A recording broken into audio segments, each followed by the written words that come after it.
We're going to be rebuilding this Dodge Cummins vacuum pump here. This is the most common oil leak on these pickups. They leak in these inner seals right here on the shaft. It's pretty common, but we'll go through on how to rebuild that. Tools you're going to need a hammer, 1-1/8" socket, 36mm socket, and a 19mm socket. So you're going to need some assembly lube and some sandpaper as well. The kit you're going to want to get to reseal this pump is going to be this Cummins OEM 408-9742. It's got everything you need in here. It's got some instructions on how to rebuild it.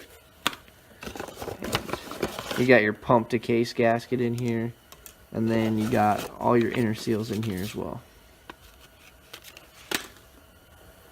So we're just going to split this two-piece in half. I already had these loose, but you're going to want to take these bolts out. They're 13mm sockets. One there. Then you have another one right here. Just going to want to take these off. It's going to split this piece into two. So this is going to be your rear section right here. It's got all your seals there, and this is your actual front sections. This is the pump. This is run off in the timing case. This does have a little end play in it. That's pretty normal. It's supposed to have end play. So first we're going to start on this rear section here. What we're going to be doing is driving this seal retainer out right here. Just pound it into the inside. Basically we're going to hit on this coupler disc that's floating in here. So you're going to need your bolts handy. What we're first going to do is we're going to mark where the seal retainer is in here. That way we got a reference point when we put it back together. So we're just going to kind of mark it here.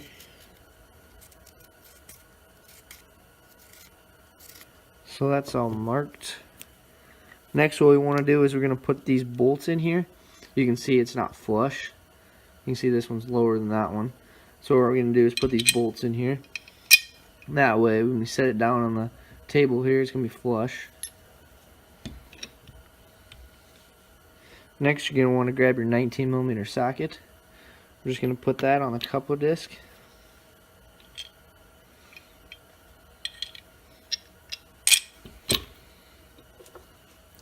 We're going to set this down. We're just going to pound it out.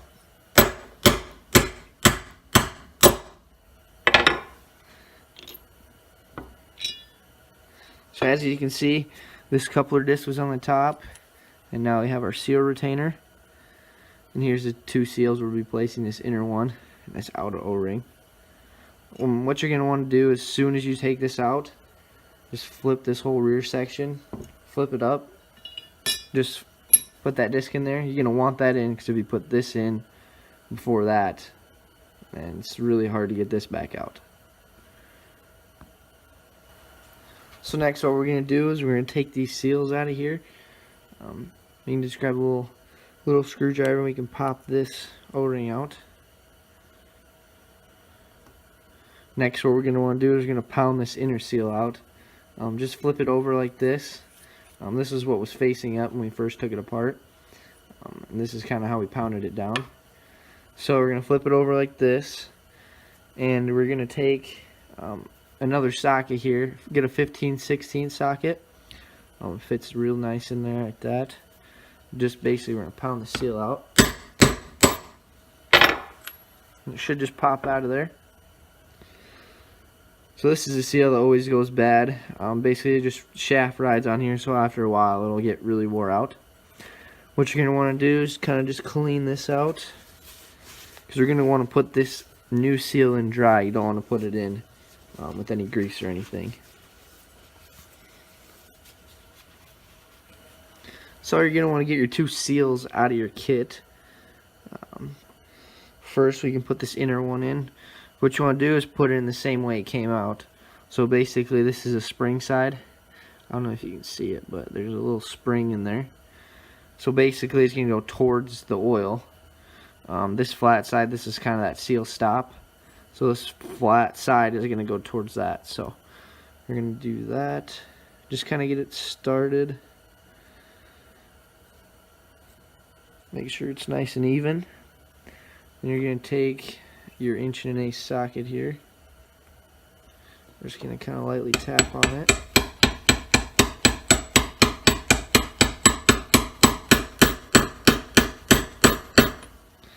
You're going to be able to tell when it hits a stop, but you can also check and see that it's down all the way. So that one's driven in there. Next, you just want to take some of your lube that you got here. Just kind of put it on there.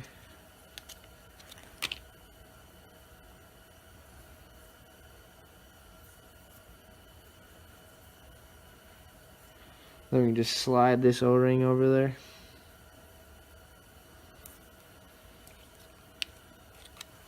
And put a little more lube on there.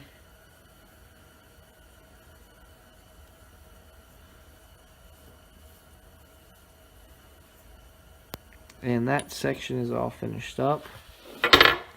Now what we want to do is put it back in the rear section. But really make sure that this is in there first. It can go in either way. They're both flat on both sides. Just make sure you put it in like that. Then what we're going to do is flip it over again. And we're going to put it in just like that. So we had it like this, and now we're going to put it in like that. We marked it where our reference point was. So we'll just put it in just like that. Just kind of get it started. This O-ring is kind of tough, but then we want to take our big 36 socket that fits over here. Just kind of get it started.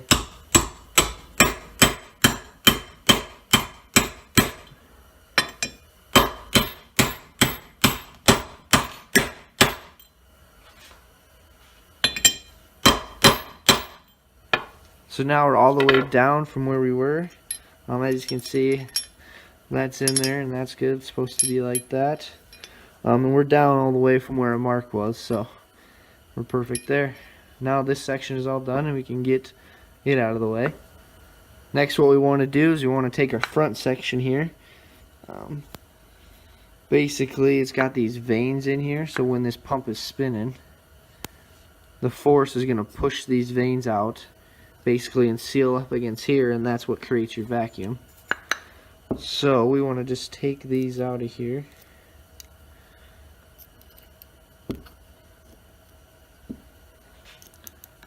I just kind of slip out of here.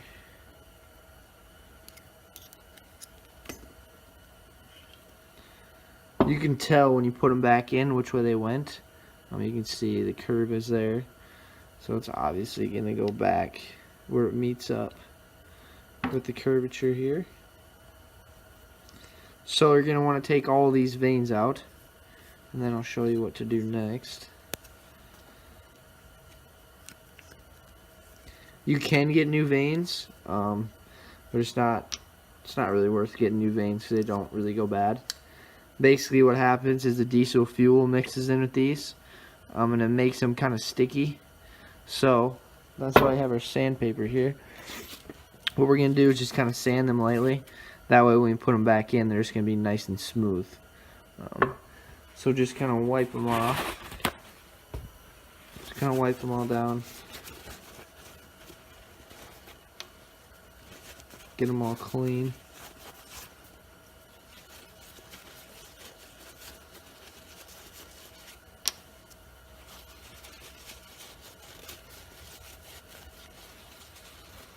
And I grabbed some 400 grit sandpaper.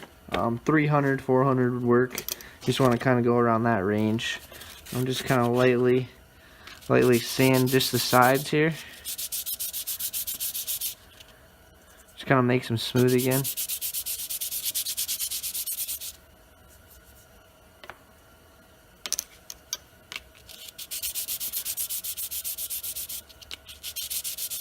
Doesn't really take much. You just kind of do it lightly, and they're a lot smoother than it was. This is the old one, and this is what the new one looks like. I'll just go a couple times.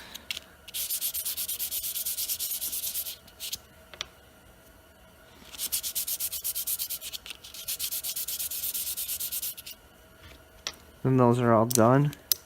We can put them back in the pump. So basically, like I said, just make sure they go in the right way. You can see the curve here. It's going to meet up against there. So just pop it in.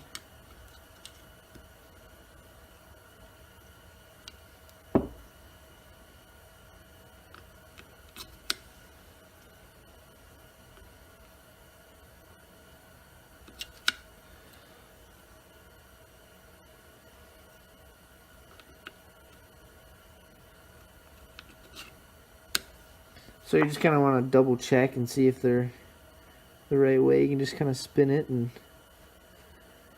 should be all good. Next, what we want to do is we're going to place this O-ring right here. That is the last O-ring that came in your kit. It's a really, really small O-ring, so be careful not to break it. Basically, we're just going to pop this O-ring out of here.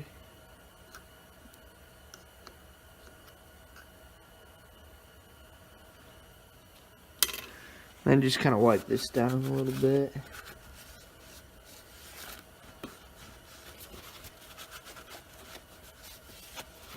Next, just take some more lube here. Just kind of put it on here.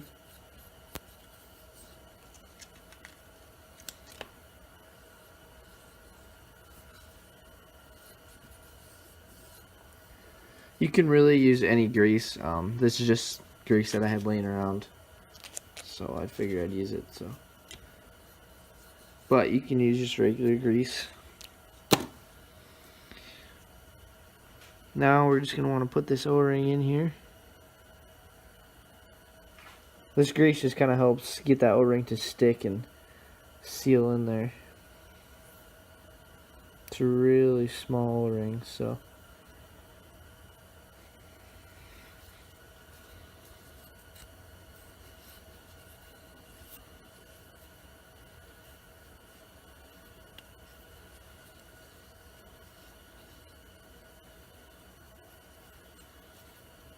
it's kind of a pain to get it to sit down in there, but you don't want it to get pinched at all.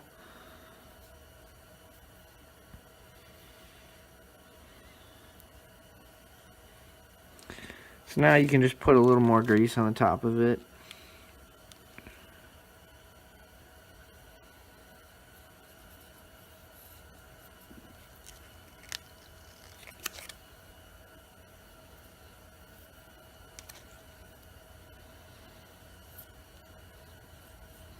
And now we just got this whole front section together.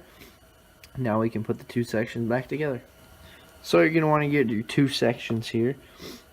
Just kind of make sure that O-ring's still on there.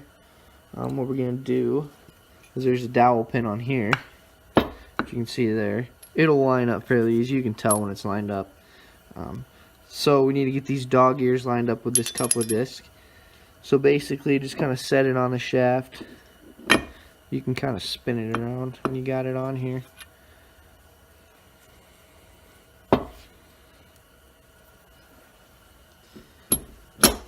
So then you can see it's obviously not lined up in there. So we're just going to kind of, sometimes you got to lift up and just kind of spin that ring around.